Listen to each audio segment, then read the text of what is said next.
dad baa waxay u haystaan dad baa waxay u haystaan Soomaalidu inay maaragtay dugaag isku meel geli karin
صح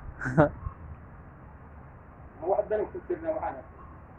موضوع الجيش ده على سيره